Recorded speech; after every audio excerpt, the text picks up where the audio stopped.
3 men, 1 wife, every part of her would be theirs. That was the promise written on the contract, though Jessamine Lockwood barely understood the weight of those words when she signed her name in trembling ink 2 weeks ago in a Philadelphia boarding house. Now standing in the lamplit parlor of the Mercer Brothers Ranch, 40 miles from the nearest town in the Montana Territory, she understood perfectly. The August heat had followed her inside from the dusty yard where the wagon still stood.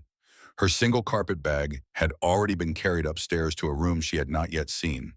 The floorboards creaked beneath her boots, and the smell of cedar and wood smoke filled her lungs like a first breath in a new world. The 3 men surrounding her were identical in every way that mattered. Same height, towering over her small frame by more than a foot. Same broad shoulders that seemed to block out the world beyond them. Same chestnut hair catching the lamplight in shades of copper and gold. Same amber eyes, wolf eyes, predator eyes, studying her with an intensity that made her skin feel too tight, her breath too shallow, her body aware of itself in ways it had never been before. Colton Mercer, the eldest by mere minutes, held the contract in his massive hand. Her signature at the bottom, written in trembling script, looked small and fragile against the heavy parchment, like a bird's footprint pressed into stone. Tomorrow, he said, his voice like distant thunder rolling across the plains. You will give us your answer. But before you decide, you need to understand what you are agreeing to. Everett Mercer stood to her left, his expression gentler than his brother's, but no less intense. We share everything on this ranch, he said quietly. The land, the cattle, the profits, everything. Rollins Mercer completed the circle, standing so close she could smell leather and sage, and something purely masculine that weakened her knees. Including you, he finished. His eyes dropped to her mouth, then lower, then back to her face. We will share you, Jessa, completely. The words hung in the air between them like smoke from a dying fire. She knew she should be frightened, should turn and run back to the wagon, demand to be taken to Copper Ridge, buy a ticket east, return to Philadelphia, and whatever fate awaited her there. But her feet remained planted on the rough wooden floor. Her hands stayed clasped in front of her fingers, twisting together. Her eyes met each of theirs in turn. I understand, she heard herself say, though her voice sounded strange to her own ears. Stronger than she felt. Braver than she had any right to be. Colton's jaw tightened. Do you? Tomorrow night we begin, all 3 of us, with you. There will be no going back once we start. Then I had better be certain, Jessa replied, lifting her chin, despite the heat flooding her cheeks. Had better know exactly what I am choosing. The 3 brothers exchanged a look that spoke of years of shared thoughts, shared decisions, shared everything. When they looked back at her, something had shifted in their expressions. Hunger mixed with approval, desire tempered by a hard-earned respect for a woman who did not look away. But before we continue with what happened that night in the lamplit parlor, you need to understand how Jessamine Lockwood ended up standing before 3 mountain men in the Montana wilderness, 1,000 miles from the only life she had ever known. Because this story does not begin with courage. It begins with desperation. The train had lurched to a stop at the Copper Ridge platform 16 days after Jessa fled Philadelphia in the dark hours before dawn. 16 days of watching America transform outside the window. The tight brick buildings of the east giving way to rolling farmland, then endless prairie, then finally the mountains rising like ancient gods from the earth. 16 days of sleeping in her seat, rationing the small amount of money she had stolen from her mother's household accounts, knowing it was theft, but unable to regret the crime. 16 days of holding 3 letters in her hands, reading them until she had memorized every word. Her father, Henry Lockwood, had been a kind man, a gentleman, a professor of literature at a small Philadelphia college, who loved Shakespeare and whiskey in roughly equal measure, and who gambled with the same reckless passion he brought to his lectures on the Romantic poets. He died 6 months before Jessa boarded that westbound train, leaving behind a daughter who adored him, a wife who could not forgive him, and $15,000 in debts to men who did not accept grief as payment. Her mother, pale and practical, remarried within 2 months. Victor Ashford was wealthy enough to pay off the debts, respectable enough to restore their social standing, and under the law, he became Jessa's legal guardian until she turned 25. 9 more months of his authority, 9 more months of being trapped in a house with a man who looked at his stepdaughter the way a wolf looks at a lamb separated from the flock. The first time Victor tried her bedroom door, Jessa told herself it was a mistake. The second time, she wedged a chair beneath the handle. The third time, 3 weeks before she left, he came drunk and determined. Her mother heard the scream that followed. Her mother did nothing. That night, lying in the dark with a bruise forming on her wrist where Victor had grabbed her, Jessa made her decision. She would rather die in the wilderness than submit to a life of silent endurance. The advertisement had appeared in the Philadelphia Inquirer among dozens of similar notices. Men seeking women to join them in the wild territories where civilized ladies feared to go. But this one was different. This one was honest about what it offered and what it demanded. Ranchers seek wife. Must be strong, practical, willing to work. No Eastern frills or delicate sensibilities. The word that caught her eye was not ranchers, though it should have been. It was the return address, Mercer Brothers, Copper Ridge, Montana Territory. Brothers, plural. She wrote that night, her hand shaking so badly the ink blotted. She told the truth about everything because lies would only delay the inevitable discovery. 24 years old, unmarried, father dead, mother remarried, desperate to leave, willing to work, educated beyond what was proper for a woman but unable to apologize for it. The first reply came 3 weeks later. Colton Mercer wrote in strong, clear script. 3 brothers running a ranch too large for hired help alone. Isolated, demanding no place for a woman who expected society and refinement. They needed a partner, not a decoration. Someone to manage the household help with the books, understand that frontier life meant hardship as often as it meant beauty. And they had decided, the 3 of them, that one wife shared among them made more sense than 3 separate marriages. More honest, more practical, less complicated in the ways that mattered. If you can accept this arrangement, write again. If not, we understand and wish you well. The second letter came from Everett Mercer. His handwriting flowed more gently than his brother's. He wrote about books, about the library their mother had built before she died, about long winter nights reading by the fire and missing the sound of a woman's voice in the house. We are not brutes, he wrote. We are not savages. We are simply men who have chosen an unconventional life and need a woman brave enough to choose it with us. Jessa had responded immediately. She told him about her father's library, about loving Wuthering Heights, and Jane Eyre, about Darwin's work on evolution. She told him things she had never told anyone. His reply came faster. You will not be bored here, he promised. We have much to discuss. The third letter was from Rollins Mercer, and it changed everything. My brothers are gentlemen, he wrote. They will talk about partnership and respect and practical arrangements. All of that is true, but you should also know this. We are men. You are a woman. If you come here, if you agree to this, it will not be a business arrangement only. It will be a marriage in every sense of the word. All 3 of us will claim you, will have you, will make you ours completely. If that frightens you, stay in Philadelphia. If it intrigues you, come to Montana. Jessa had read that letter 100 times on the train journey west. Read it until the paper softened at the creases. Read it while her body responded in ways she did not fully understand. Heat gathering low in her belly, pulse quickening, skin sensitive to even the brush of her own clothing. She had never been with a man. Had barely been kissed once by a neighbor boy at a Christmas party when she was 16, a fumbling wet encounter that had made her wonder what all the fuss was about. Her mother's instruction on marital duties had been brief and clinical, delivered with the same enthusiasm one might bring to explaining how to clean a chamber pot. A wife submits. It may be uncomfortable. It is not meant to be pleasurable for women. Endure it for the sake of children and security. But Rollins Mercer's letter suggested something different, something Jessa's body seemed to recognize, even if her mind could not yet name it. Stepping down from the train onto the wooden platform at Copper Ridge, her legs unsteady after so many days of travel, Jessa scanned the small crowd gathered at the station. Copper Ridge was smaller than she had imagined, a collection of weathered buildings huddled against the vast Montana landscape.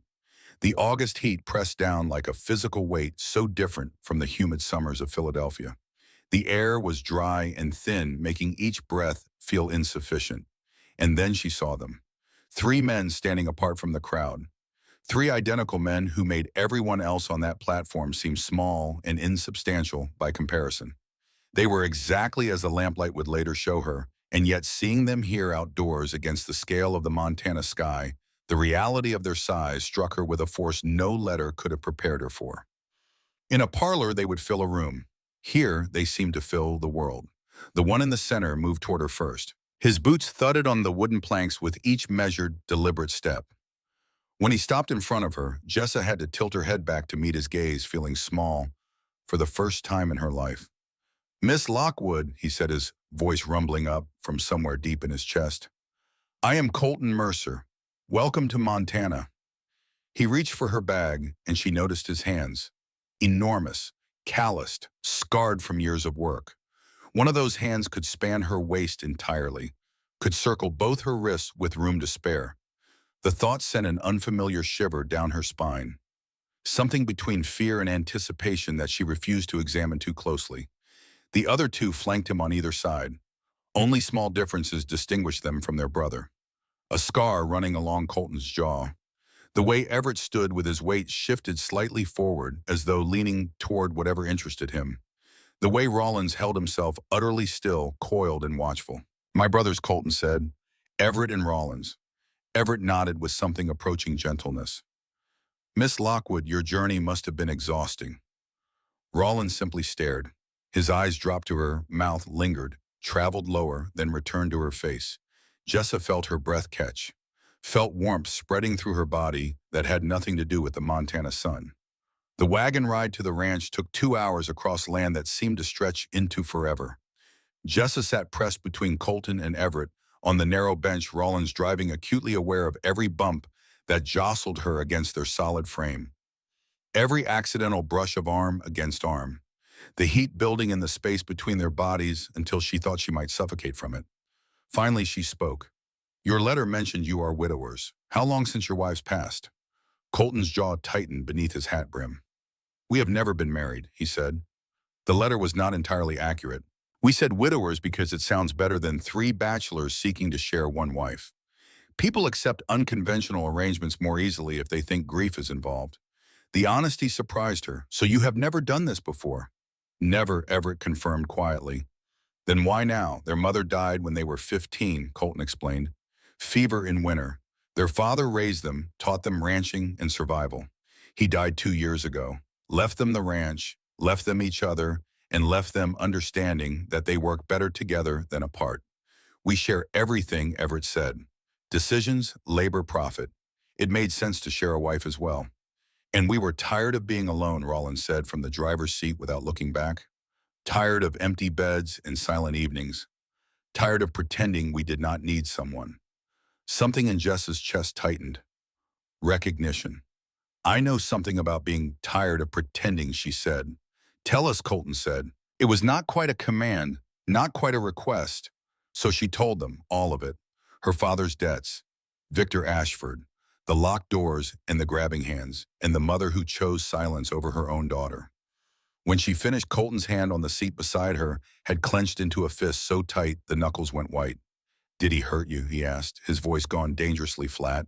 "He tried," Jessa said. 3 weeks ago. That was when I knew." "And you chose Montana," Rollins said. "I chose freedom over safety. I chose the unknown over the certain. I chose myself over what society expected." "Good," Colton said, and the approval in his voice warmed something she had thought Victor Ashford had killed. "That is the kind of woman who survives here." The ranch house rose from the landscape like something that had grown from the earth itself. Timber and stone, a wide porch wrapping around 3 sides outbuildings spreading in every direction. A barn that could house 20 horses. Corrals and working pens. 10,000 acres of Montana territory, and it was magnificent. "This is ours," Colton said as the wagon rolled to a stop. "And if you stay, it will be yours as well. Everything we have built, everything we own, you will share equally." Rollins jumped down and turned to help her. His hands on her waist burned through the fabric. He lowered her to the ground slowly, and for one suspended moment they stood too close.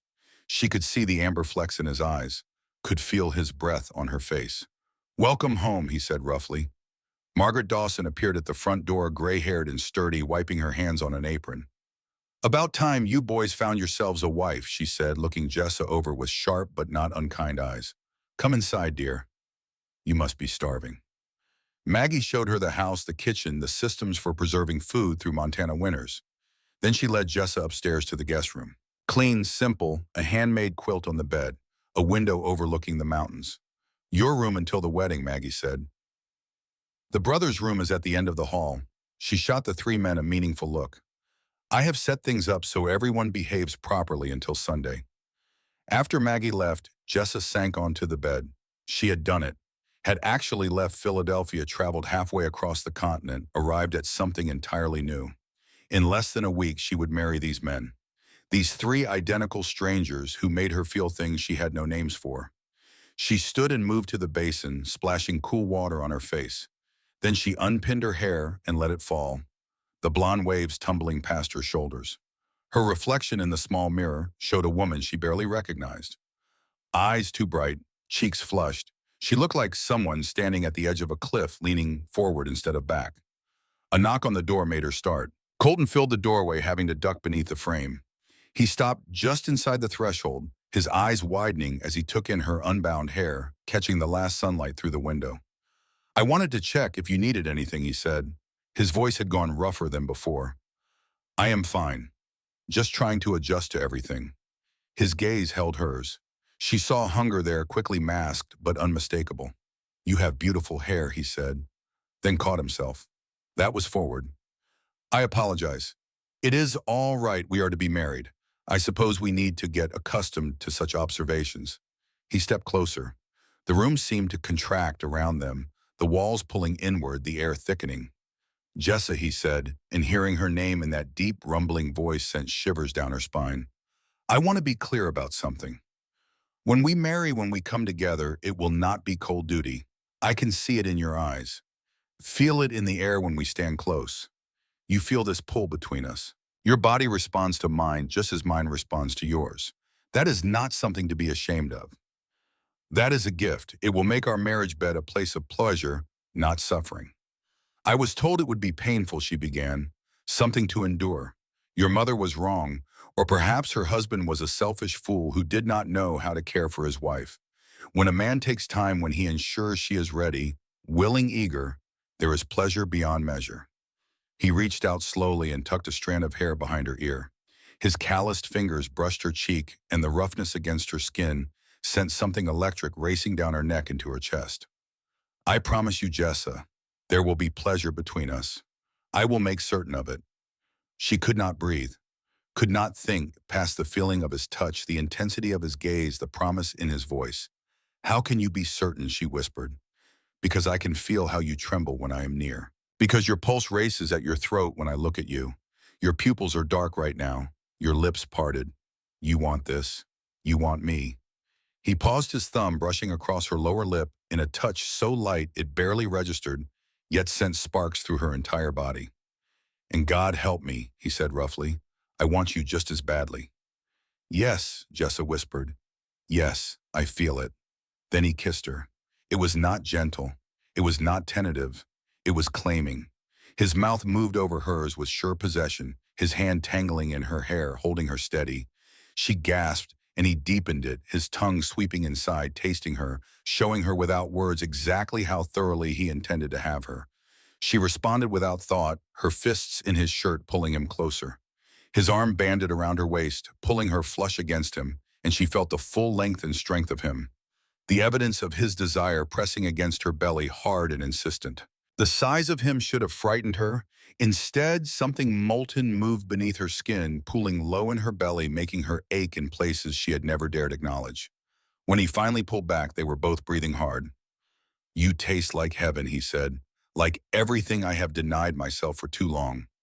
It is taking every ounce of my control not to carry you upstairs right now and make you mine in every way. We are not married yet, Jessa reminded him, though her voice shook with want rather than propriety. No, not yet. 6 more days. But after we speak our vows, I will not hold back. You understand that. There will be no half measures between us. This goes both ways. Colton Mercer, Jessa said, surprising herself with her own boldness. You speak of claiming and possession, but I am not a passive vessel. I am your equal partner. When we come together, it will be mutual claiming. Mutual possession. Something fierce and approving flashed across his face. Yes, he said. Exactly that. He kissed her again, softer but no less intense. then stepped back, putting deliberate distance between them. Go to bed, Jessa, before I forget my promise and behave like the savage Maggie thinks I am. She went, her legs unsteady, her lips swollen, her body humming with frustrated desire. Sleep was impossible. She lay in the darkness, listening to unfamiliar sounds of the ranch, hearing footsteps eventually climb the stairs and pass her door to the room at the end of the hall. She imagined them lying in their beds just as sleepless, their bodies as tightly wound as hers, counting the days until they could satisfy the hunger that had been building since the moment their eyes met. 6 more days of this beautiful, unbearable waiting. In the days that followed, each brother found his way to her. Everett took her to the creek behind the house, shaded by a large cottonwood tree, whose branches spread wide over the water like arms reaching for something they could not quite hold. This was my mother's favorite place, he said. She would sit here and read to us while our father worked. I come here when I need to feel close to her still. The vulnerability in his words touched something deep in Jess's chest. She had been so focused on the physical pull that she had not fully considered the emotional depth these men carried beneath all that muscle and sun-darkened skin. May I kiss you, he asked, where Colton had claimed Everett worshipped. His lips moved over hers with slow care, learning her, savoring her. His hands cupped her face with a reverence that made her heart ache in ways entirely different from the heat Colton had ignited. When he pulled back, his breathing ragged, he murmured one word against her lips: beautiful. That afternoon, Rollins found her in the barn collecting eggs. He appeared in the doorway, blocking the light, his frame filling the space the way a mountain fills a valley. Come with me, he said. It was not a request, though his tone was not unkind. He kissed her like a man starving, pressed her against the rough wood wall, and let her feel all of him, every hard inch of muscle and bone and want. His hands found her with a directness that made Colton seem patient by comparison. This is what I want to do to you, he growled against her mouth. This and so much more. Want to strip you bare and taste every inch of your skin. Want to make you come so hard you forget your own name. Want to hear you scream mine instead. If that scares you, tell me now. It does not scare me, Jessa breathed. And it was true. Something had shifted inside her since she stepped off that train. Some wall she had spent 24 years building had begun to crack, and through the gaps poured a hunger she was only beginning to understand. Each brother awakened something different in her. Colton, her sense of power and surrender. Everett, her tenderness and trust. Rollins, something wild and primal she had spent her whole life being told did not exist in proper women. But on the 4th evening, something shifted the entire landscape of her new life. She was unpacking her few belongings into the dresser when her fingers caught on something wedged beneath the drawer liner. A handkerchief. Fine linen embroidered in the corner with a delicate letter, L. Jessa turned the cloth over in her hands. It was not old. Oh, perhaps 2 years, no more. A woman's handkerchief carefully hidden or carelessly forgotten in a room that was supposed to be hers. She brought it to Maggie the next morning. The older woman's face went pale. Where did you find that? She asked, her voice suddenly careful. In my room, under the drawer liner. Whose is it? Maggie set down the bowl she was holding. You should ask the brothers that question. I am asking you. Something crossed Maggie's face. Loyalty warring with honesty. There was a woman before you, she said finally. Her name was Lillian. She came 2 years ago with the same arrangement. Jessa felt the ground tilt beneath her feet. What happened to her? She left. That is all I will say. The rest is their story to tell, and they should have told you already. That evening, Jessa confronted all 3 brothers in the study. She placed the handkerchief on the desk between them like evidence at a trial. Who is Lillian, she said, and why did none of you tell me about her? The silence that followed was suffocating. Colton's face turned to granite. Everett looked at the floor. Rollins was the only one who met her eyes. She was a mistake, Rollins said flatly. One we do not talk about. Well, you are going to talk about it now, Jessa said. Because I will not marry men who keep secrets about the woman who slept in my bed before me. Colton's hand clenched on the desk. She is right, he said to his brothers. She deserves to know, but not tonight. After the wedding, I will tell you everything, before Jessa said firmly. Before the wedding, or there will be no wedding. The ultimatum hung in the air. 3 massive men stared at a woman a foot shorter and 100 pounds lighter, and it was the men who looked away first. You will have your answer, Colton said quietly. Before Sunday, I give you my word. Jessa nodded, picked up the handkerchief, walked out of the room with her spine straight and her heart hammering. She did not sleep that night either, but this time it was not desire that kept her awake. It was the growing certainty that this ranch, these men, this arrangement held shadows she had not yet seen. And then 2 days before the wedding, a different kind of shadow arrived. Colton came in from the morning ride with a telegram crumpled in his fist and murder in his amber eyes. He found Jess in the kitchen and set the paper on the table without a word. She read it again. Victor Ashford had hired a man named Jonas Marsh, a private investigator out of Chicago, to track her down. Ashford claimed Jessa had stolen from the family accounts. As her legal guardian until her 25th birthday, he had the authority to compel her to return. Marsh was already in Billings making inquiries. He would reach Copper Ridge within the week. Jessa's hands did not tremble as she set the telegram down. She had spent her entire life being afraid of Victor Ashford. She had crossed a continent to escape him. She would not tremble now. "What do we do?" she asked. Colton looked at her with those pale amber eyes, and for the first time she saw something beyond desire and control. She saw a man preparing to fight for what was his. "We marry," he said, "now, before Marsh arrives. A married woman cannot be compelled by a guardian. Once you are my wife, Ashford has no legal claim." "Your wife," Jessa repeated. "Or all three of yours, all three. But my name on the paper. That is how the law works." He paused, then added, his voice dropping lower. "But only if you choose this, only if you want us. This has to be your decision, Jessa, not fear making the choice for you. I have seen what happens when people make decisions from desperation instead of desire. It does not end well for anyone." She looked at the telegram, looked at the man before her, thought of the handkerchief with the embroidered L and the secret still unspoken, thought of the creek where Everett had kissed her like she was something sacred, thought of Rollins pressing her against the barn wall with his hands and his hunger, thought of Colton's mouth on hers and the promise in his voice. She thought of Victor Ashford's hands on her wrist in the dark. "I choose this," she said. "I choose all three of you, not because I am afraid, because this is where I want to be." Colton pulled her close and held her so tightly she could hear his heartbeat steady and strong against her ear. "Then we marry Sunday," he said, "and God help any man who tries to take you from us." 2 days. 2 days until she became Jessamine Mercer. 2 days until she learned what it truly meant to belong to three mountain men. And somewhere between here and Billings, a man named Jonas Marsh was riding closer with every passing hour, carrying papers that could destroy everything before it even began. The 6th day dawned clear and golden, the Montana sky stretched so wide it seemed to swallow the earth beneath it. Jess awoke with her pulse already racing. Her body wound tight from days of waiting, of wanting, of being touched, just enough to drive her mad, but never enough to satisfy the hunger building inside her like a slow brush fire consuming dry prairie grass.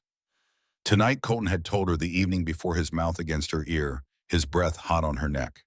"Tonight we show you what your body can do, and tomorrow we marry you and make you ours in every way." She rose and dressed, went through the motions of her morning tasks with hands that trembled, slightly over every cup she poured and every plate she set.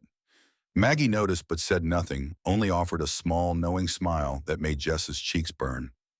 As sunset painted the mountains in shades of fire and blood, all three brothers came to find her. They led her upstairs, not to her room, to theirs. The master bedroom she had not yet entered was dominated by an enormous bed clearly built by hand to accommodate three large men. Candles had been lit on every surface, filling the room with soft, warm light that turned the timber walls to honey. The windows overlooked the mountains, and through them the last light of day was dying in ribbons of gold and crimson. "Sit on the bed," Colton said gently. Jessa obeyed, her heart hammering against her ribs. All three brothers arranged themselves around her. Colton on one side, Everett on the other, Rollins at the foot of the bed, a triangle of male heat and hunger and barely leashed restraint. "We are not going to take your virginity tonight," Colton said, his voice low and steady. "That waits for our wedding night. But we are going to show you pleasure. Teach your body what to expect, what to crave. Only if you want to, Everett added quickly. "You can say no at any time." "I want to," Jessa whispered. Please, show me. They started slowly. Colton's hand on her ankle warmed through her stocking, sliding upward while Everett mirrored the motion on her other side. Rollins reached for the hem of her skirt. They removed her shoes, then her stocking's calloused fingers leaving trails of fire on bare skin. Higher they moved, three sets of hands working in concert until her skirt was bunched at her hips and only her undergarments remained. May we remove these? Colton asked. Yes. Then she was exposed, lying back against the pillows as Everett kissed her, slow and deep. Rollins held her ankles, his thumbs drawing circles on the delicate bones, and then slowly, deliberately spread her legs. Colton knelt between her thighs. His finger traced along her folds, and Jessa gasped at the shock of sensation. Nothing in her sheltered existence had prepared her for this. He found the spot that made her cry out and circled it with patient, relentless precision. And then he lowered his mouth to her.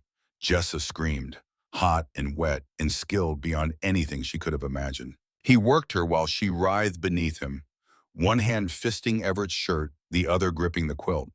Something was building inside her pressure, coiling tight, tightening further, becoming unbearable. Let go, Everett murmured against her ear. We have you. Pleasure crashed over her in waves so intense her vision went white. Her body arched off the bed while Colton's mouth worked her through every trembling pulse. When she finally collapsed, all three men moved to hold her. Gentle hands stroking her hair, soft voices murmuring praise. That was just the first, Everett said. Tomorrow night, we give you many more. Tomorrow night, Rollins said, his voice rough as gravel, you become ours completely. They escorted her back to her own room, Everett's arms steady around her waist because her legs could barely carry her. She fell asleep with the echo of pleasure still humming in her blood and the absolute knowledge that tomorrow would change everything she understood about herself. Sunday morning broke clear and perfect. The Montana sky an impossible blue that seemed to hold all the promise the world had ever made. Maggie arrived before dawn with two neighboring ranch wives. They swept into Jessa's room with baskets of wildflowers and knowing smiles. They helped her bathe in water scented with lavender, brushed her hair until it gleamed like spun gold. Wove flowers through the elaborate style, they created braids and twists that looked both elegant and natural. The dress had arrived 2 days earlier, ordered by Colton from a dressmaker in Denver. Cream silk that shimmered in the morning light, simple but beautifully made with delicate lace at the collar and cuffs. It fit perfectly, hugging her curves before flowing to the floor. When Jessa looked in the mirror, she saw a woman who had already stepped off the edge and was falling willingly, eyes bright with anticipation, skin luminous, lips parted with barely contained excitement. Those boys are going to trip over their own feet, Maggie said with satisfaction. The ceremony was held in the main room of the ranch house, the space transformed with flowers and greenery. A small crowd gathered. Neighboring families, ranch hands in their Sunday best, Maggie and her husband standing as witnesses. And at the makeshift altar, before the fireplace, stood the three Mercer brothers in black suits that made them look even larger, even more imposing, like forces of nature given human form. Their amber eyes tracked Jessa as she descended the stairs, and the naked hunger in their expressions made her nieces weak. Colton took her hand at the bottom step, swallowing it completely in his warm grip. You are the most beautiful thing I have ever seen, he said only for her. I am the luckiest man in Montana. The preacher, weathered enough to take no issue with their arrangement, kept the ceremony brief. Jessa could only legally marry one of them, so Colton's name went on the certificate. But all three brothers stood with her. All three spoke vows. All three placed rings on her finger. 3 bands of gold that intertwined into one, symbolizing what they were creating together. I do, Jessa said, her voice strong and certain. We do. They answered in unison, their voices blending into one sound. Colton kissed her first, achingly gentle, a promise and a vow and a declaration that she was precious. Then Everett, his tender worship bringing tears to her eyes. Then Rollins, fierce and possessive, a reminder of what awaited once the formalities ended. The celebration lasted into twilight, food and fiddle music and dancing. Jessa was swept through it all, feeling their eyes on her, constantly tracking her through the crowd like wolves watching prey they had already claimed. As the last wagon disappeared into darkness, Jessa stood on the porch watching it go. Strong arms wrapped around her from behind. Colton's chin rested on top of her head. Alone at last, he murmured. Do you know how long this day has felt? watching you, wanting you, knowing I had to wait until everyone left. She turned in his arms, tilting her head back to meet his eyes. We do not have to wait anymore. I am your wife now, truly and completely. Come upstairs, he said, his voice rough. Come upstairs with us. Let us make you ours in every way. The bedroom had been transformed once more candles than before, so many that the room seemed to glow from within. Fresh flowers on the dresser, the massive bed turned down, sheets white against dark timber. Colton closed the door and leaned against it, his chest rising and falling with deep, controlled breaths. I have imagined this moment so many times, he said, but now that it is here, I find myself nervous. I do not want to hurt you. I do not want to rush. I want this to be everything you deserve. Jessa moved to him, placing her palms flat against his chest, feeling his heart slamming beneath her hands. I trust you, she said simply. I know you will take care with me. And I want this, Colton. I want all of you. I am not afraid. His hands came up to frame her face, thumbs brushing her cheekbones. You are remarkable, he whispered. Strong and brave and so beautiful it makes my chest ache to look at you. He kissed her, then softly at first, then deeper, the desperation melting into thoroughness as his hands moved to her hair, removing pins and flowers until the blonde waves tumbled free. His fingers found the buttons at the back of her dress, and he unfastened each one with a patience that bordered on reverence. The silk pooled at her feet. She stood before him in her chemise and petticoats, feeling vulnerable and powerful in equal measure. Your turn, she said, and surprised herself with the steadiness of her own voice. She pushed his coat from his shoulders, unbuttoned his vest, his shirt, revealed the broad expanse of his chest dusted with dark hair, the ridged muscles of his abdomen, the scars that told stories of hard work and harsh living. He was magnificent in the way that mountains are magnificent, carved by time and force into something permanent. Between the three of them, they removed everything she wore. The chemise lifted over her head, petticoats untied and discarded, until she lay bare before them, more exposed than she had ever been in her life. She expected shame, expected the instinct to cover herself, but the way they looked at her with such raw appreciation and such unmistakable awe made her feel like something holy instead. Perfect, Everett breathed. Absolutely perfect. Colton's mouth traced a path down her body, pausing at every place that made her gasp. He used his hands, first patient and skillful, one finger easing inside her, then two stretching slowly while his thumb found the spot he had tormented the night before and circled it with maddening precision. Everett kissed her mouth, her jaw, her throat. Rollins held her thighs apart, his thumbs stroking sensitive skin. When Colton's fingers curled inside her and found a place that made stars explode behind her eyes, Jessa stopped thinking entirely. There, she gasped. Right there, oh God, right there. He brought her to the edge and held her there until she was sobbing with need. Then he tipped her over and her body detonated, pleasure ripping through her so violently that for one suspended moment she existed as nothing but sensation. She was still trembling in the aftermath when Colton positioned himself between her thighs. The stretch was immediate and intense. She cried out and both Everett and Rollins caught her hands, held them tight. Colton held perfectly still, letting her body adjust, his fingers still working between them, weaving pleasure through the burn of the intrusion. Slowly, inch by impossible inch, he filled her. There was a moment of sharp pain as her virginity gave way, but he did not stop. His careful ministrations did not let pain become the only thing she felt. His hands kept coaxing, kept building until the ache became something she could breathe through, and then something she could move with, and then something that began to feel like the beginning of a different kind of pressure entirely. All of me, Colton groaned when he was fully seated inside her. God, Jessa, you took all of me. He began to move then, slow at first, shallow thrusts that built into something deeper, harder, more urgent.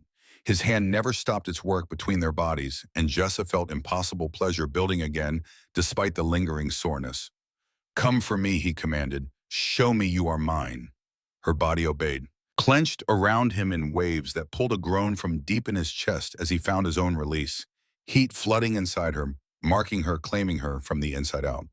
When he withdrew, Everett was already there, turning her gently onto her hands and knees. This position will feel different, he said softly. Deeper. Tell me if you need me to stop. Where Colton had been controlled conquest, Everett was reverent exploration. He leaned over her back, kissing her shoulders, the knobs of her spine murmuring praise with every movement. Beautiful, so brave, so perfect for us. His hand reached around to stroke her, and despite everything her body had already given Jessa, felt herself responding again, climbing toward another peak she would not have believed possible. She shattered with his name on her lips, and Everett followed moments later, his release flooding into her already full body. Then Rollins. He lay down on the bed and pulled her on top of him. "Ride me," he said. "You control everything. Take what you need."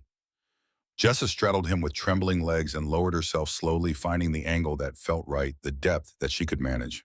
From this position, she was in command, and something about that power sent fresh arousal spiraling through her exhausted body. Rollins let her lead his hands, guiding her hips, but never forcing his amber eyes burning up at her with unconcealed worship. "That is it," he encouraged. "Use me. Take what you want." She moved instinctively, chasing pleasure that had become as necessary as breathing. And when she broke apart one final time, Rollins thrust up hard beneath her, finding his own release with a sound that was somewhere between a groan and a prayer. She collapsed onto his chest, utterly spent. But then Colton's hands were gentle on her back. "There is one more thing," he said quietly. "If you are willing. All three of us, at the same time. If you think you can." Understanding dawned. The contract. The promise she had signed in trembling ink. "Every part of you will be ours." She should have said no, should have told them it was too much, too soon, too overwhelming. But some part of her, the part that had chosen this, wanted to give them everything, wanted to prove she could hold all of them. "Show me how," she whispered. They positioned her with infinite care. Rollins beneath her, still inside her from below. Colton behind, preparing her other entrance with oility and patience, working her open with one finger, then two, then three, until impossibly her body accepted the invasion. When he finally pressed himself inside, the fullness was beyond comprehension. Two men filling her completely, stretching her past what should have been physically possible. Then Everett kneeling before her, completing the circle. Every opening filled, every part of her claimed, completely, utterly, in ways she had not imagined a body could be claimed. They moved together, sometimes synchronized, sometimes not, creating a rhythm that obliterated thought. Jessa existed only as sensation, as pleasure, as complete surrender to the three men who held her suspended between them. When the orgasm came, it was something beyond anything that had preceded it, transcendent. She fragmented and scattered and became something entirely new. All three men found their release within moments of each other, filling her from every direction, and then they withdrew with careful hands and held her while she shook. They cleaned her gently with warm cloths, wrapped her in blankets, murmured love against her hair. She fell asleep between them, safe and warm and utterly remade. Jessamine Mercer, claimed in every way, theirs. In the gray light of the following morning, with her body sore in ways that mapped every place they had been, Jessa asked the question she had been promised an answer to. "Tell me about Lillian."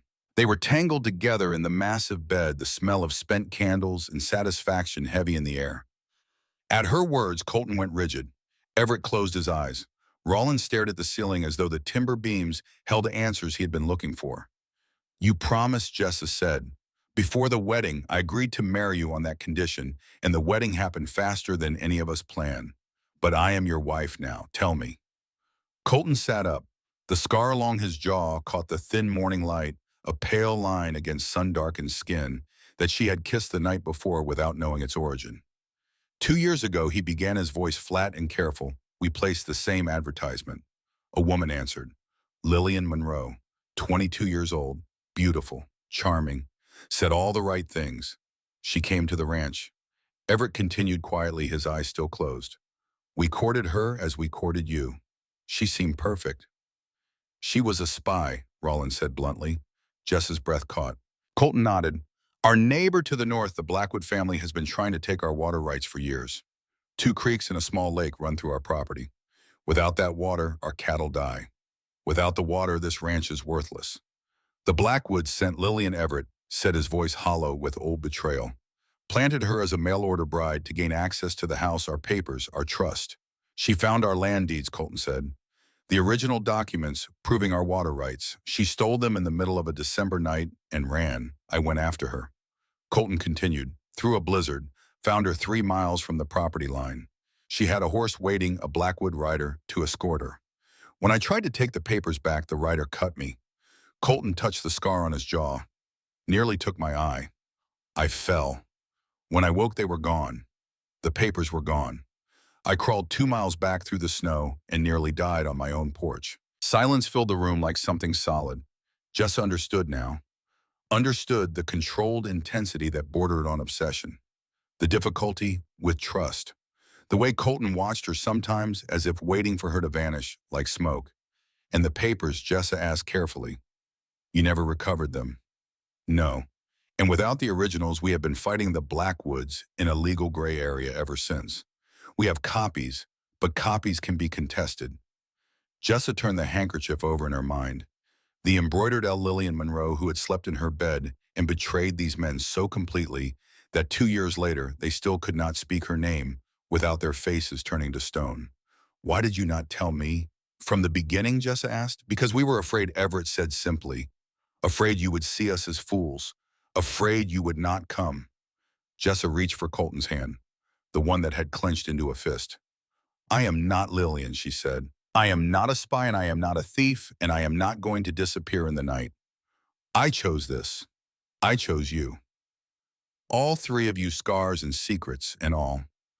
Colton lifted her hand to his mouth and pressed his lips against her knuckles.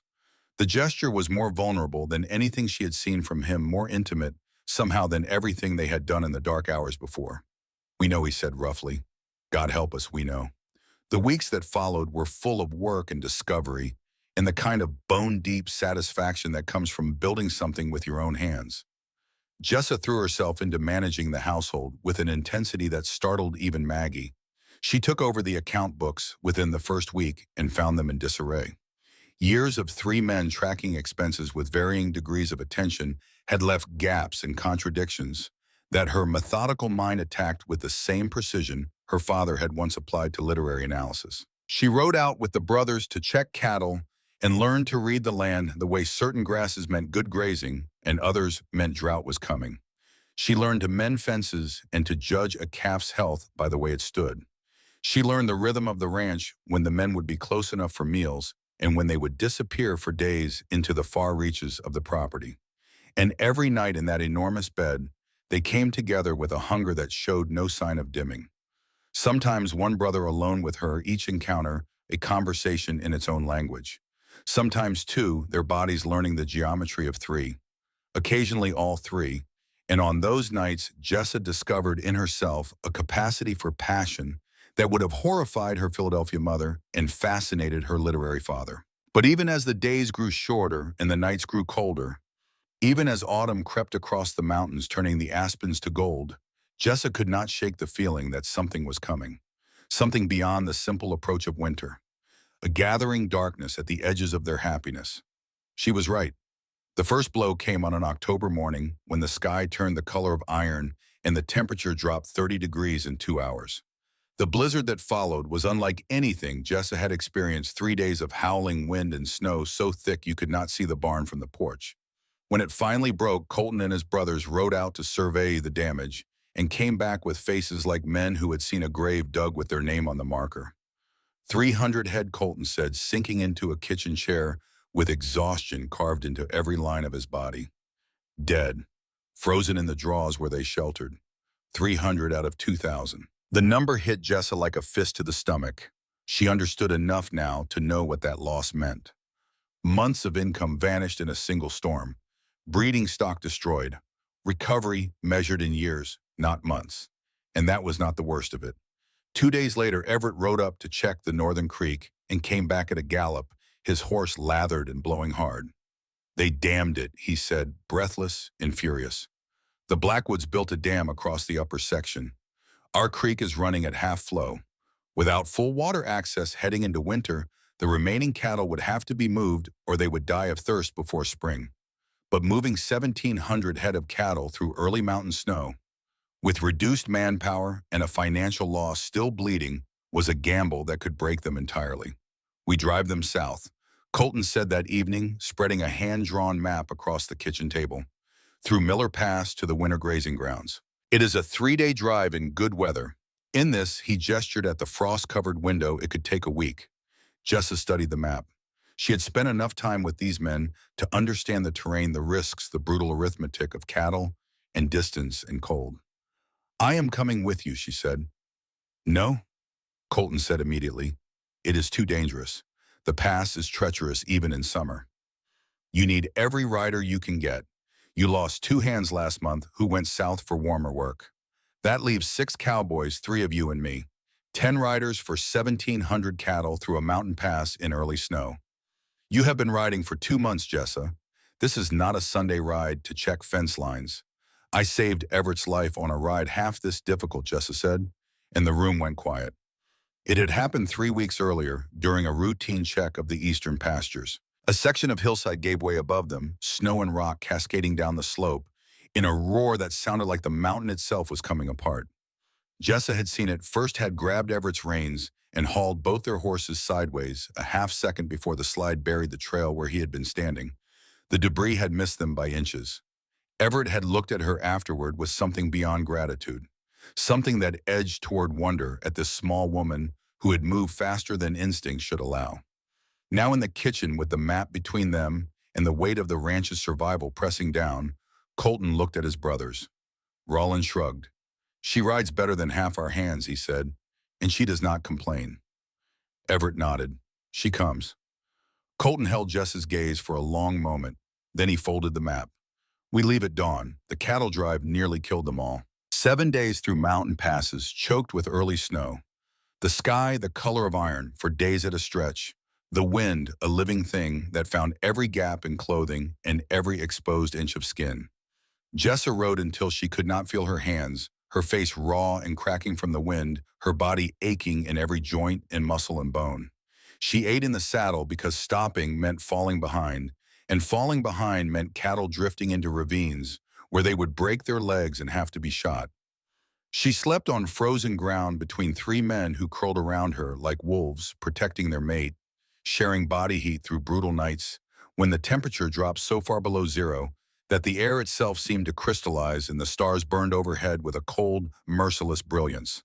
On the second day, they lost a pack horse to a hidden crevice in the trail. The animal went down screaming a sound that spooked the nearest cattle and sent Rollins galloping ahead to keep the herd from scattering. He had to put the horse down with a single rifle shot that echoed off the canyon walls like thunder. They redistributed the supplies across the remaining horses and pressed on without discussion because there was nothing to discuss. On the third night, 2 of the ranch hands came down with a fever that left them shaking and useless in their saddles, unable to hold reins or stay upright. Colton sent them back toward the ranch with 1 horse between them and instructions to follow the creek bed south. That left 7 riders for 1,700 cattle in mountain terrain that seemed designed to kill anything that moved through it uninvited. But Jessa did not break, did not complain, did not slow them down. She learned to read the cattle the way Colton read them, sensing when the herd was about to spook before it happened, positioning herself at the pressure points where a single rider could influence the movement of hundreds of animals. She learned that cattle were not stupid, but they were creatures of fear, and that managing fear in animals or in people was about presence and steadiness and the willingness to hold your ground when every instinct screamed at you to run.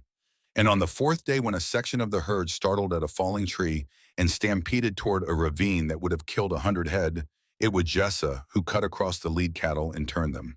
She rode harder than she ever had in her life, leaning so far out of the saddle that her hair brushed the shoulder of the lead steer, her borrowed horse responding to her commands as though they shared one mind and one set of instincts. Rollins caught up to her afterward, breathing hard, his eyes wide with something she had never seen on his face before.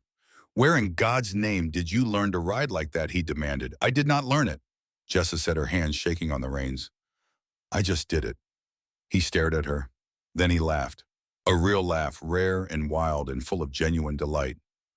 "You are something else, Jessamine Mercer. Something else entirely." They reached the winter grazing grounds on the 7th day. The cattle spread across the valley, finding water and grass beneath a thin crust of snow. The ranch hands collapsed with exhaustion and relief, and that night camped under stars so bright They seemed close enough to touch. Jessa felt a bone-deep satisfaction she had never known in her 24 years. She had proven herself. Not to the brothers, though that mattered. To herself. But the drive had cracked something open that could not easily be sealed. It started with a look. They were riding home, the four of them, lighter without the herd to manage. Jessa rode between Everett and Rollins with Colton ahead scouting the trail. At a creek crossing, Everett dismounted to check his horse's footing, and his hand lingered on Jessa's knee as he steadied her in the saddle. A small gesture. Intimate. The kind of touch that passes between people who have survived something extraordinary together. Rollins saw it.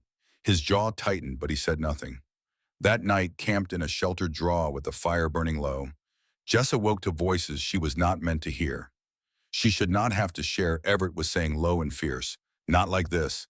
Not three men pawing at her like animals. Watch your mouth, Rollins growled. I am tired of watching my mouth. I am tired of watching her go from my arms to yours to his. She deserves more than a fraction of a man. She deserves a whole one. And you think you are that man, Rollins said. The one who gets to keep her all to himself. I think I love her, Everett said, and his voice cracked on the word like ice breaking over deep water. I think I love her in a way that does not want to share. Silence. Then Rollins spoke, and his voice was cold as the mountain wind. We made a vow, all of us. You do not get to break that because your feelings got inconvenient. Jessa heard scuffling, the sound of bodies colliding, a grunt of pain. She was out of her blankets in an instant, rounding the fire to find Everett and Rollins locked together, not quite fighting, but a hair's breadth from it. Their identical faces twisted with identical fury.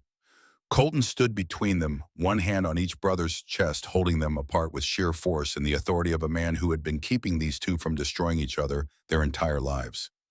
Enough, Colton commanded, but it was Jessa who spoke the words that stopped them. Sit down, she said. Both of you, now. Something in her voice, some authority she had not known she possessed, cut through the rage like cold water. Both men obeyed. They sat in the dirt by the fire chest, heaving fists still clenched, and looked up at the small woman standing over them in a borrowed nightgown with the mountain wind cutting through to her bones. You do not get to break what we built because you are afraid of sharing your heart, she said directly to Everett. I know what this is. This is not love demanding exclusivity. This is fear. You lost Lillian. Not because you shared her, but because she was never real. She was a lie from the first day. And now you are terrified that sharing me means you will lose me too. That if you do not hold on with both hands, I will vanish the way she did. Everett's face crumpled. The anger collapsed into something raw and wounded that was harder to look at than rage. But I am real, Jessa continued. I am here. I am not leaving. And I did not choose one of you. I chose all three. That was my decision, freely made. 3 different kinds of love are not less than one. They are more. What you give me, Everett, the tenderness, the books, the conversations by the creek that is not diminished. Because Colton gives me strength and Rollins gives me fire. It is completed by them. The same way what they give me is completed by you. The fire crackled between them. Somewhere in the darkness, an owl called across the frozen valley. Everett dropped his head into his hands. I am sorry, he said. God, I am sorry. I do not want to lose this. Any of this. I was just afraid. Rollins looked at his brother for a long moment. Then he extended his hand. Everett took it. The grip held and something passed between them that went beyond forgiveness into the territory of understanding. Colton put his arm around Jessa and pulled her close against the cold. We do not fracture, he said to all of them. Not from storms, not from stampedes, not from fear. That is who we are. That is what holds this family together. They slept that night in a circle around the dying fire, Jessa in the center. 3 men curved around her like the walls of a fortress. The crack had been sealed, stronger now where it had been broken, the way bones mend harder at the fracture line. But the true test was still coming, riding toward them from the east with legal papers in his saddlebag and the cold determination of a man who believed he owned a woman the way he owned property. Victor Ashford was coming to Montana, and he was not coming alone. Winter settled over the Montana territory like a beast lying down to sleep, heavy and absolute, burying the world in silence and snow. The Mercer Ranch became an island 40 miles of frozen emptiness, separating it from the nearest human settlement. And Jessa discovered that isolation had a weight you could feel pressing against your chest when the wind howled at 3 in the morning and the thermometer dropped to 30 below. But she was not afraid. Not of the cold, not of the silence, not of the vast white nothingness stretching in every direction. She had 3 men who kept the fires burning and the cattle fed and her body warmed through the longest nights she had ever known. She had account books to balance and preserves to manage, and a household to run with the fierce efficiency of a woman who understood that survival in this country was earned fresh every single day. The cattle drive had changed something in the way the brothers looked at her. Before there had been desire and affection in the tentative respect men offer a woman they are still measuring. Now there was something deeper. They looked at her the way they looked at the mountains themselves, with the quiet recognition of something permanent, something that would endure whatever the seasons brought. The crack between Everett and Rollins had healed cleanly.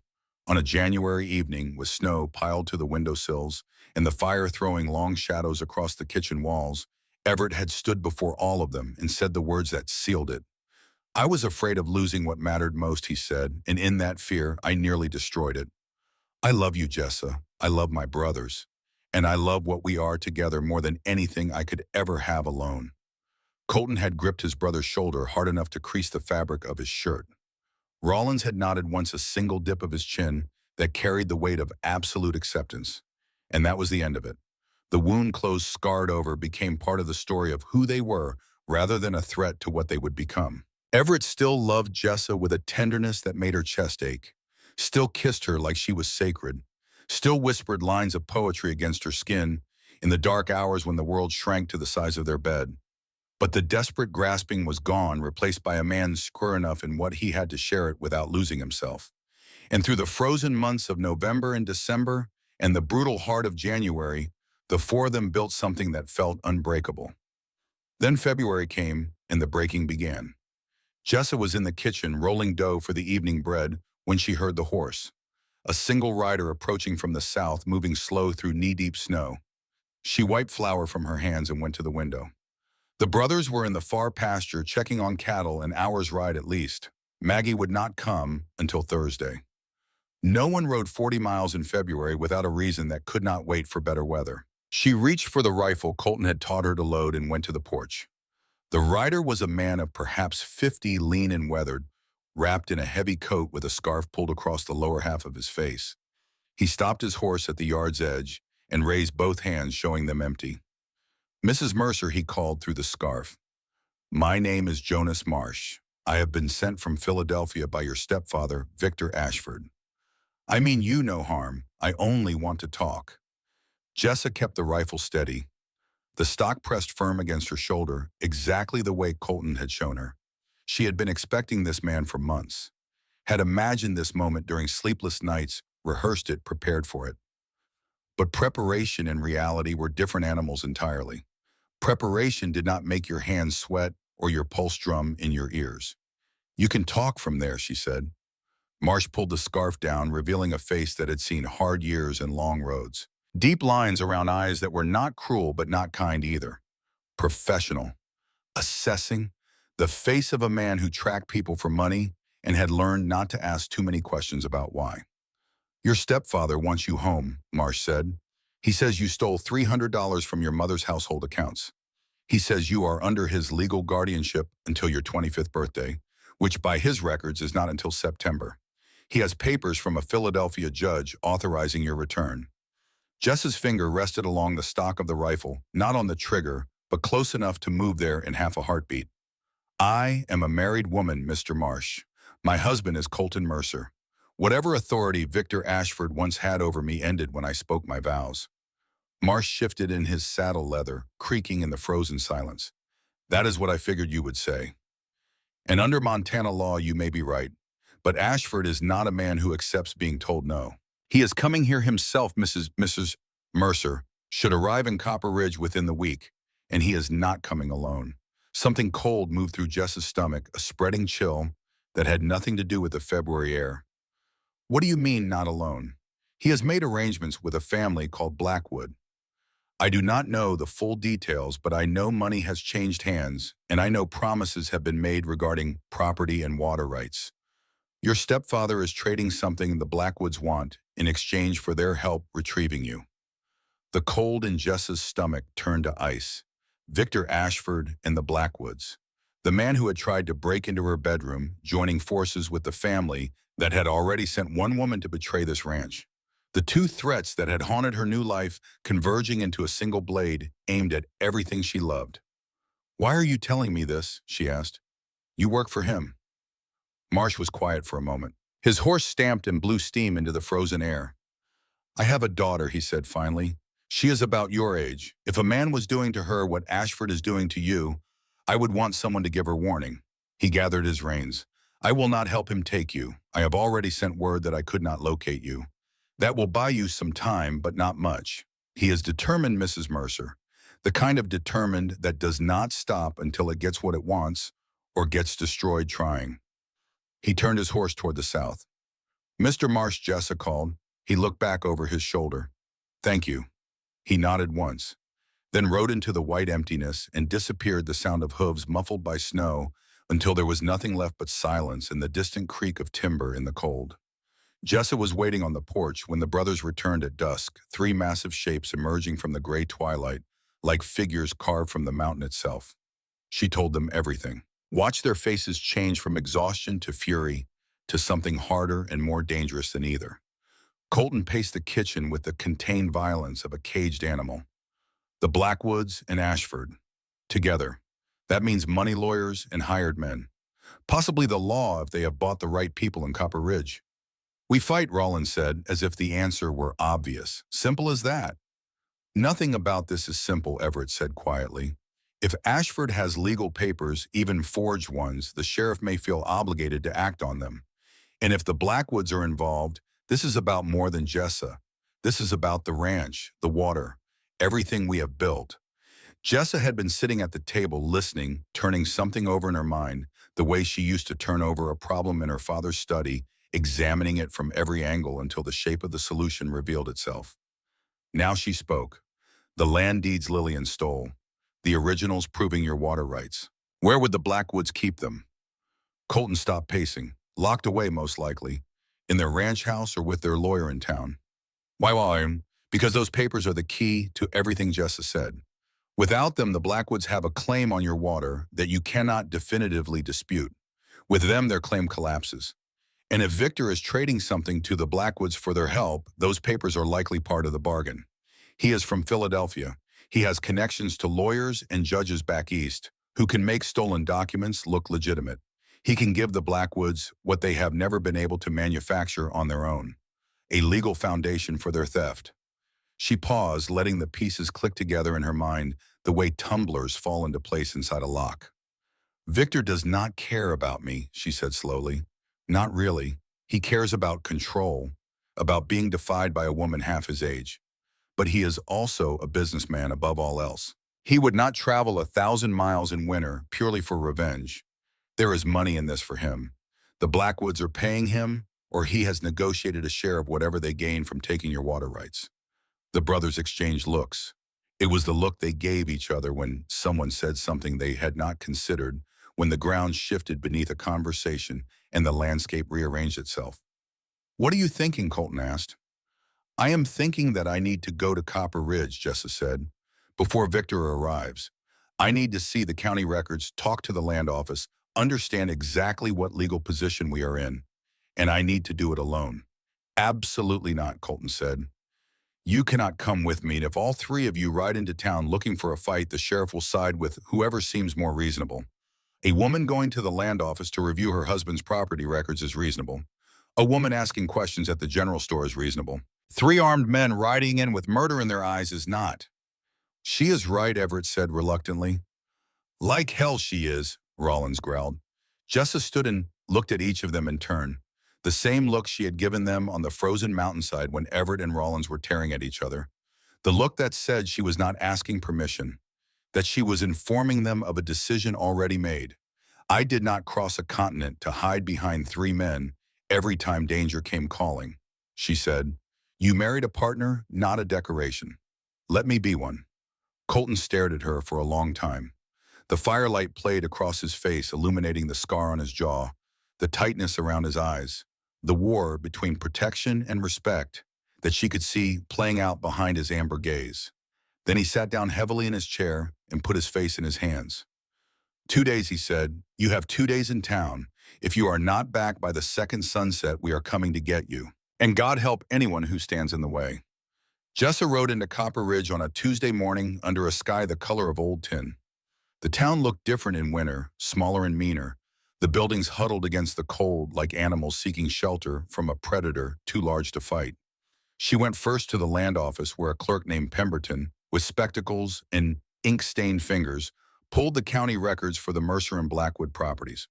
What she found confirmed her suspicion. The Blackwoods had filed a formal challenge to the Mercer water rights 6 months ago, citing the absence of original deed documentation. The challenge was pending review by a territorial judge scheduled to visit Copper Ridge in the spring. If the Mercers could not produce the original papers by then, the water rights would be reassigned. 6 months, Jessa murmured, tracing the filing date with her finger. The Blackwoods had filed this challenge before she ever arrived in Montana, before Victor Ashford entered the picture, which meant Victor was an opportunist, not an architect. He had found an existing conflict and inserted himself into it like a knife sliding into a wound that was already open. She spent the afternoon at the general store asking careful questions of the owner's wife, a woman named Dorothy who knew everyone's business within 50 miles and enjoyed sharing it with anyone who would listen. From Dorothy, Jessa learned that the Blackwood patriarch, old Silas Blackwood, had been in declining health for months, confined to his bed, and largely unaware of his son's machinations. His son Franklin was running operations and making increasingly aggressive moves to expand the family holdings at any cost. And yes, Dorothy confirmed, lowering her voice to a conspiratorial whisper, a well-dressed Easterner had arrived on last week's train. Expensive coat, cold eyes that looked right through you. Asked questions about the Mercer Ranch and a woman named Jessamine. Jessa felt the familiar chill crawl up her spine but pushed it down. She took a room at the boarding house and spent the evening reviewing the notes she had made, building a picture in her mind, the way her father had taught her to build arguments from evidence. Start with what you know. Follow the connections. Let the logic lead you to what you do not yet know but can deduce. The next morning, she went to see the one person in Copper Ridge who might be able to help. Judge Whitfield was not a judge in the formal sense. He was a retired attorney from St. Louis who had come west for his health and ended up serving as the town's unofficial legal authority, settling disputes and interpreting law for people who had neither the time nor the money to wait for the territorial court. He operated from a cramped office above the barbershop and smelled permanently of pipe tobacco and peppermint. Jessa laid out the situation with the precision of a woman who had spent weeks preparing for this moment without knowing it. The original deed stolen by Lillian Monroe at the Blackwoods' direction. The forged guardianship papers Victor Ashford was carrying. The alliance between the two parties designed to strip the Mercers of both their water rights and their wife in a single coordinated assault. Whitfield listened without interruption, sucking on his unlit pipe, his sharp old eyes never leaving her face. You have a sharp mind, Mrs. Mercer, he said when she finished. But sharp minds without evidence are just opinions dressed in good clothes. Can you prove any of this? Not yet, Jessa admitted. But I know where the proof is.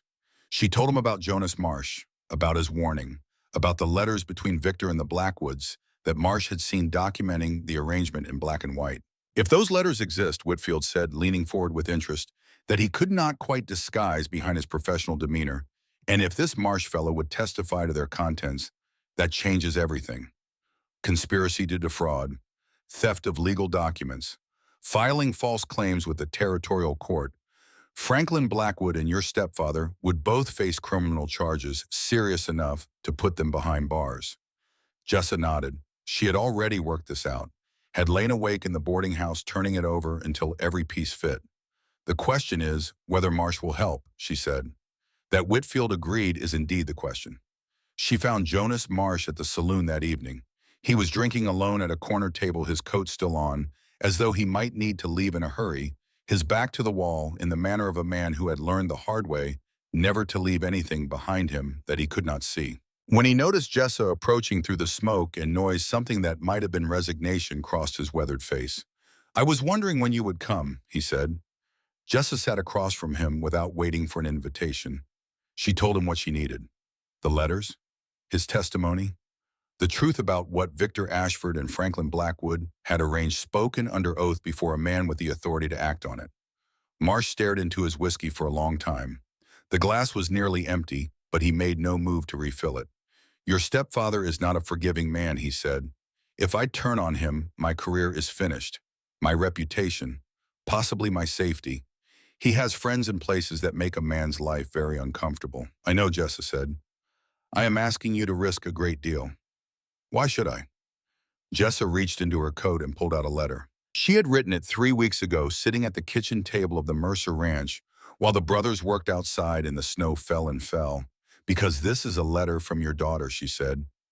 Marsh went still. "I found her address through the postal clerk in Billings." Jessa continued, "I wrote to her when I first learned your name.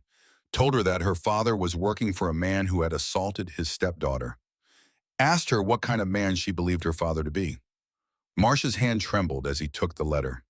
He read it in the lamplight, his lips moving slightly, and when he looked up, his eyes were wet, the professional detachment stripped away to reveal something raw and unguarded beneath it. "She says she is proud of me," he said hoarsely. "She says she knows I will do the right thing." Jessa waited. She had learned from Colton that silence could be more persuasive than any argument. Marsh folded the letter carefully and put it in his breast pocket over his heart. "The letters are in my room," he said. "I kept copies of everything. Your stepfather's correspondence with Franklin Blackwood, the financial arrangements, the plan to use forged guardianship papers to create a legal pretext for seizing Mercer property. I kept them because I am a careful man, and careful men always keep insurance." He paused. "There is something else you should know. Ashford arrived in Copper Ridge this morning. He is staying at the hotel with 2 hired men. Big fellows who look like they have been in more fights than a barroom floor. He plans to ride to your ranch tomorrow with the sheriff in a document he claims gives him legal authority to take you into custody. Tomorrow." Jessa's heart slammed against her ribs, but her voice remained steady, held in place by a will that had been forged in harder fires than this. "Then we go to Judge Whitfield tonight," she said. "Now, before tomorrow comes." They went. Marsh brought every document he had. Letters in Victor Ashford's handwriting, the same precise hand that had signed her mother's marriage certificate detailing payments to Franklin Blackwood. A contract promising Blackwood access to falsified Philadelphia court records in exchange for splitting Mercer water rights 50-50. A forged guardianship order bearing a judge's signature that Marsh himself had watched Victor fabricate in a Billings hotel room, dipping the pen with the casual expertise of a man who had forged documents before. Whitfield examined each page with the careful attention of a man who understood that paper could hang a man as surely as rope. "This is sufficient," he said at last, setting down the final letter and looking at Jessa over the rims of his spectacles. "More than sufficient.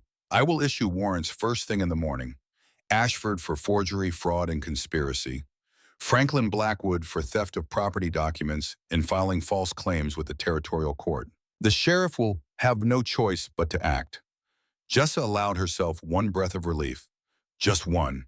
Then she went back to the boarding house and did not sleep. She sat by the window watching the dark street below the moonlight turning the snow to silver, waiting for dawn, waiting for Victor Ashford to make his move before the law made its own. He came at first light. She heard the boots on the stairs before the knock came.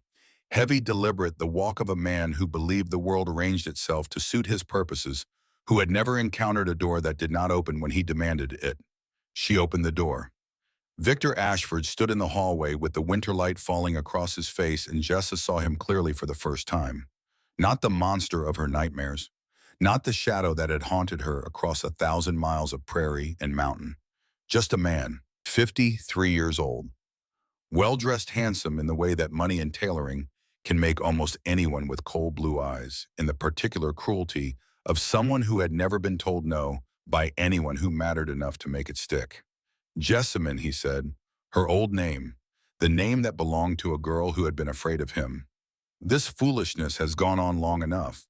You are coming home." "I am home," Jessa said. Victor smiled. The smile of a man holding cards he believed could not be beaten, the smile he had probably worn when he proposed to her mother when he signed the papers that gave him authority over another man's daughter. "You are a child playing at adulthood," he said, married to savages in a territory that barely qualifies as civilized. Your mother is devastated. Your reputation is destroyed. And you stole from my household, which gives me every legal right to compel your return." He held up a document. Jessa recognized the forged guardianship order. The one Jonas Marsh had described, watching him fabricate with his own hands. "The sheriff is downstairs." Victor continued, his voice smooth and confident. "He will escort you to the train station. We leave this afternoon. If your so-called husbands interfere, they will be arrested for harboring a fugitive. It is over, Jessamine." Jessa looked at the document in his hand. Then she looked at Victor. Ashford looked directly into those cold blue eyes that had terrified her for 6 months and felt something remarkable happen inside her chest. The fear left, not gradually, not in stages. It simply departed like a guest who had overstayed its welcome and finally found the door. In its place was something clear and cold and absolutely certain. The same feeling she had experienced on horseback, turning a stampeding herd on a frozen mountainside, pulling Everett from the path of an avalanche in a lamplit parlor, saying yes to 3 men who asked her to choose the unknown. "That document is forged," she said, and her voice was calm as still water.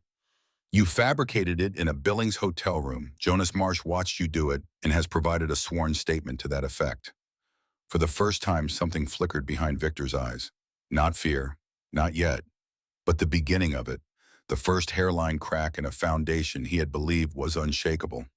Jessa continued, "He has also provided your correspondence with Franklin Blackwood, detailing your conspiracy to seize Mercer property through fraud and theft. The payments, the contracts, the plan to use my guardianship as a pretext for what is in plain language an assault on my husband's livelihood and legacy." Victor's smile remained in place, but it had frozen there, a mask over features that were beginning to rearrange themselves into something less certain. "Judge Whitfield has all the evidence," Jessa said. "Warrants are being drawn up this morning for your arrest. Forgery, fraud, conspiracy to defraud. And if you do not leave this hallway in the next 30 seconds, I will add attempted kidnapping to the charges." Victor stared at her. The silence between them stretched like a wire pulled to its breaking point. "You ungrateful little whore," he said softly. "After everything I did for your family." "You did nothing for my family," Jessa replied, and her voice did not waver. "You bought my mother's silence and my compliance with money that came with conditions no decent man would impose. You are not my guardian. You are not my family. You are not my anything. You are a man who tries locked doors at night and calls it love." She stepped forward. One step, small enough by measurement, enormous by every other reckoning. Victor stepped back. The involuntary retreat was the most satisfying thing Jessa had ever witnessed. More satisfying than any approval, any praise, any pleasure. This, a predator discovering that the prey he had cornered was not prey at all. "Leave Montana," she said. "Leave and do not come back. If you ever contact me again, if you ever come near my family, if you ever so much as write my name on an envelope, I will make certain that every person in Philadelphia society knows exactly what kind of man you are. Every colleague, every club member, every woman foolish enough to accept your dinner invitation. They will know what you do when you think no one is watching. They will know what happens behind your locked doors." Victor's face had gone the color of old ash. He opened his mouth, closed it, opened it again. For the first time in his life, or perhaps for the first time in a very long time, words failed him completely. He turned and walked down the stairs without another word. His boots on the wooden steps sounded different going down than they had coming up. Lighter, faster. The walk of a man who was not retreating with dignity, but fleeing from something he had not expected to encounter. Jessa stood in the hallway and breathed, just breathed. In and out and in again, letting the air fill her lungs, letting the reality of what had just happened settle into her bones. She had done it. Not with a rifle, not with 3 massive men at her back, with her mind and her voice and the absolute refusal to be afraid of a man who had only ever been powerful, because the people around him agreed to be weak. The sound of horses in the street pulled her to the window. 3 riders coming in hard from the north snow, flying from their horses' hooves in great white arcs, the animals driven to their limits and the men driving them driven beyond theirs. Colton in the lead, Rollins and Everett flanking all three, with rifles across their saddles and murder in their amber eyes. They had not waited for the second sunset. Of course they had not. Jessa walked downstairs and out into the frozen street just as they dismounted. Colton saw her first, saw her standing, whole and unharmed and free in the morning light, her back straight, her chin raised, her eyes dry. The relief that broke across his face was the most honest thing she had ever seen on a man. More honest than desire, more honest than hunger. The raw, unfiltered relief of someone who had been preparing himself for the worst and found the best instead. He crossed the distance in 3 strides and pulled her against his chest so hard it drove the air from her lungs. "Are you all right?" he demanded against the top of her head. "Did he touch you? Did he hurt you? I will kill him, Jessa. If he hurts you, I will kill him with my bare hands and face whatever judgment comes." "I am fine," Jessa said into his coat, breathing in the smell of horse and leather and the particular warmth that was uniquely Colton Mercer. "He is gone." "Gone?" Colton pulled back and looked at her. "What do you mean gone?" "I mean I handled it." She told them everything. The documents from Marsh, the meeting with Whitfield, the warrants being prepared, the confrontation in the hallway where she had faced Victor Ashford alone and watched him retreat. Watched the most powerful man in her old life shrink before her like a shadow at noon. When she finished, all 3 brothers were staring at her with an expression she had not seen before. It was not surprise exactly. It was something bigger than surprise, deeper, more permanent. It was the look of men fundamentally recalibrating their understanding of the woman they had married. Not because they had underestimated her, but because the full measure of her was something that kept revealing new dimensions, like a landscape you thought you knew, until the light changed and showed you mountains you had never noticed. "You did not need us," Colton said slowly. "No," Jessa replied. She reached for his hand and took it, pressing it between both of hers. "But I need you for everything else." Rollins let out a breath that was half laugh, half disbelief. "Remind me never to cross you, Jessamine Mercer." He shook his head slowly, a grin spreading across his face that was equal parts admiration and something like awe. "We rode 40 miles through snow thinking we were coming to save you, and you had already won the war before we crossed the town line." Everett simply pulled her into his arms and held her, his face buried in her hair.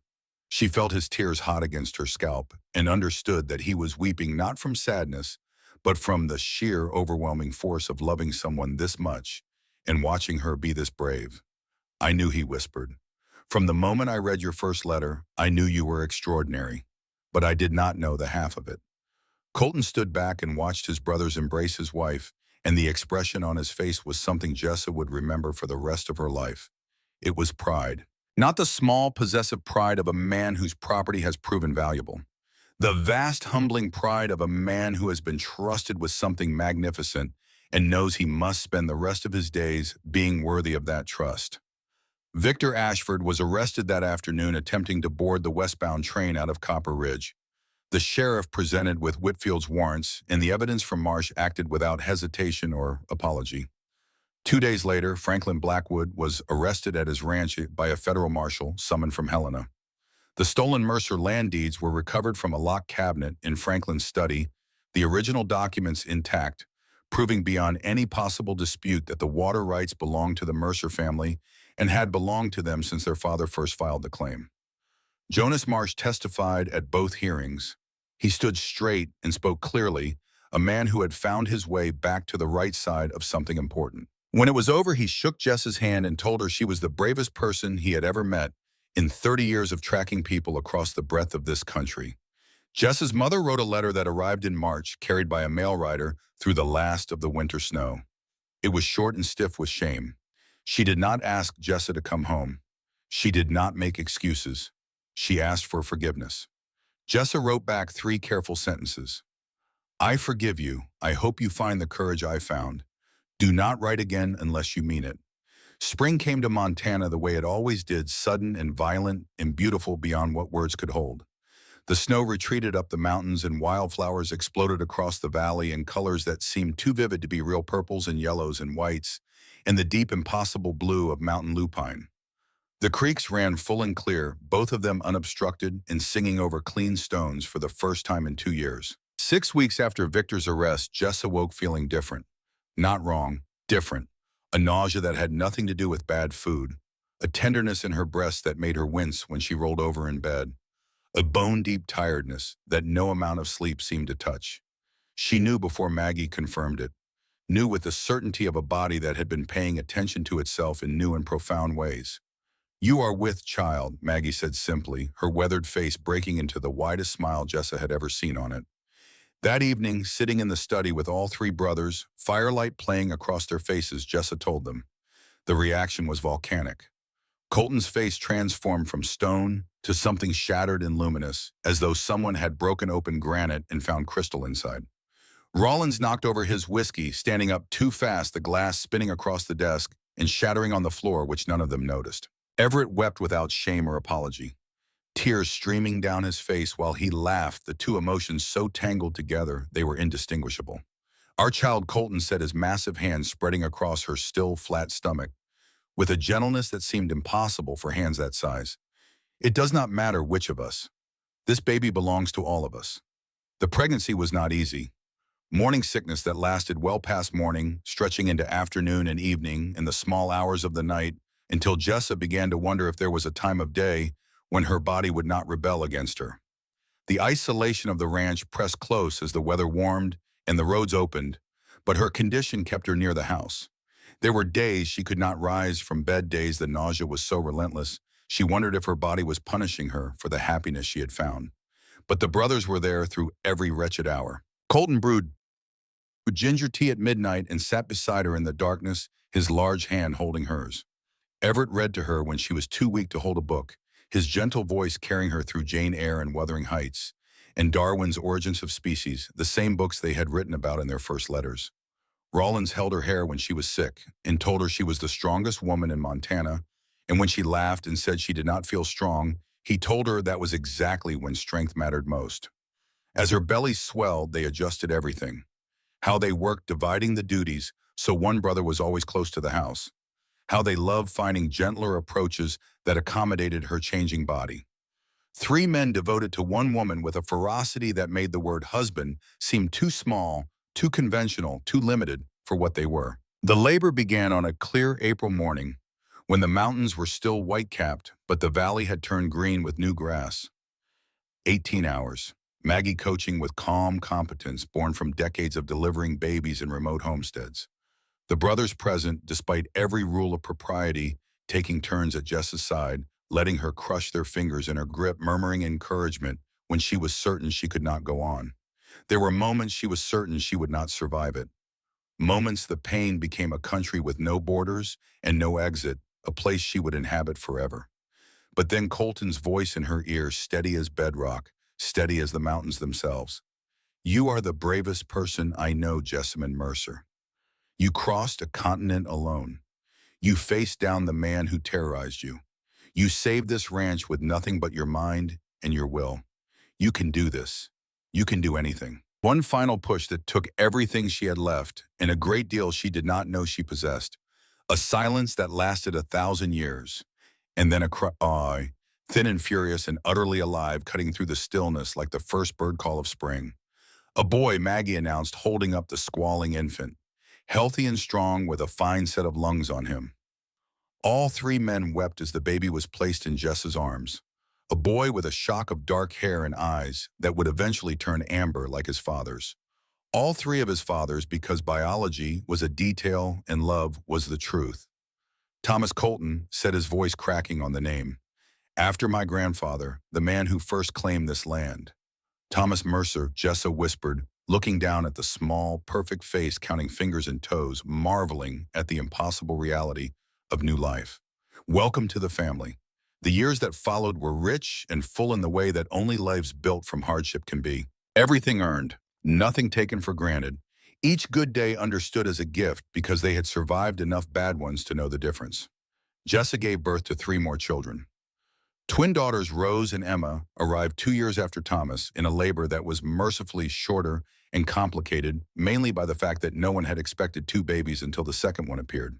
Then another son, Samuel, 2 years after that, named for the grandfather on Jessa's side, her father's father, a man who had also loved books and wild places. The ranch prospered under their combined management, growing larger each year, as they acquired adjacent properties and expanded their operation. Jessa's innovations in record-keeping streamlined their business. Her instinct for breeding programs developed through careful study of Darwin's principles, applied to cattle genetics, turned a successful operation into a legendary one. Neighboring ranchers came from as far as Wyoming and Idaho to study their methods. The territorial newspaper wrote about the Mercer operation, praising its efficiency and productivity, though they were careful never to describe the precise domestic arrangements. The brothers remained equals in everything. Shared decisions, shared labor, shared the woman who had become the center of their world and the axis around which everything revolved. They argued sometimes as people who care deeply and think independently always do. Colton could be rigid, Everett could be too cautious, Rollins could be reckless, and Jessa could be stubborn enough to drive all three of them to distraction. But the fractures never spread, never threatened the foundation. They had been tested too thoroughly for that. Blizzards and betrayals and stampedes and the near destruction of everything they had built.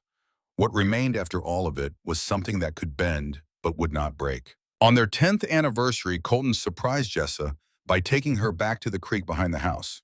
The cottonwood where Everett had first kissed her had grown taller, its branches spreading wide over the water. They left the children with Maggie and rode out in the late afternoon, arriving as the sun began its slow descent toward the western peaks. "Do you remember," Colton asked, helping her down from her horse with the same hands that had lifted her from a wagon 10 years ago. "Every moment," Jessa said. "How could I forget? This is where it started, where I began to understand what I had chosen." He spread a blanket by the water and pulled her into his arms. 10 years, he said. 10 years since you stepped off that train and changed everything. Changed us. Changed this ranch. Changed what I believed was possible for a life. Best decision I ever made," she replied. "Coming here. Choosing you. All of it." His mouth found hers with the familiar hunger, and Jessa's body responded as it always had, as it always would. Some fires did not diminish with time. They simply changed form, burning deeper rather than wider, hotter, at the core past the point where they could ever be extinguished by anything short of death itself. Hoofbeats brought Everett and Rollins as planned, and then all four were together by the water as twilight gathered and the first stars appeared in the vast Montana sky. They made love there on the blanket, with the creek singing over stones beside them, passion tempered now by a decade of deep love and absolute trust, but no less consuming, no less necessary, no less sacred than it had been on their wedding night. Jessa came apart in their arms as she had so many times before, her cries carrying across the water and into the gathering darkness, and they held her through every trembling moment of it. Afterward, wrapped in blankets pressed between three warm bodies that she knew as well as she knew her own, Jessa looked up at the stars and whispered words she had carried for 10 years. "Thank you for the courage to run. Thank you for these three men who claimed me. Thank you for this life I never could have imagined when I was a frightened girl in a Philadelphia boarding house signing her name in trembling ink on a contract she did not fully understand." They rode home in the darkness, following the trail by moonlight, in memory, the four horses moving in easy concert. The ranch house blazed with lamplight, visible from half a mile away, warm and golden against the dark mountains, and four small figures burst through the front door before the horses had fully stopped, voices, high and excited, demanding stories and attention, and the particular assurance children need that the world is safe because the people they love have returned. Thomas, 8 years old, with his father's amber eyes and his mother's stubborn chin. Rose and Emma, 6, identical and inseparable, and already showing signs of the fierce independence that ran through their blood from both sides. Samuel, 4, quiet and watchful, the one who sat in Everett's lap during reading time and already knew his letters. Later, after the children were asleep in their rooms, after the house fell quiet, except for the ticking of the clock and the settling of old timbers and the occasional distant sound of cattle moving in the darkness, the four of them climbed the stairs to the bedroom they had shared for a decade. The same massive bed, the same view of the mountains through the window, silver now under a full moon. They came together one more time, not with the desperate hunger of new lovers, but with the deep knowing passion of people who had weathered everything the world could throw at them and emerged not merely intact, but stronger. Who had chosen each other not once, but every single morning for 10 years. Who understood that love was not a feeling, but a practice, not a destination, but a daily journey, not something you found, but something you built with your hands and your heart and your stubborn refusal to let go. Jessa drifted towards sleep with Colton's arm around her waist, anchoring her. Everett's hand in hers, their fingers intertwined. Rawlins' steady breathing warm against the back of her neck, constant as a heartbeat. She thought about the girl she had been, the one who fled Philadelphia in the dark of night, terrified and desperate, carrying 3 letters and a stolen handful of money and nothing else. No plan, no guarantee, no safety net.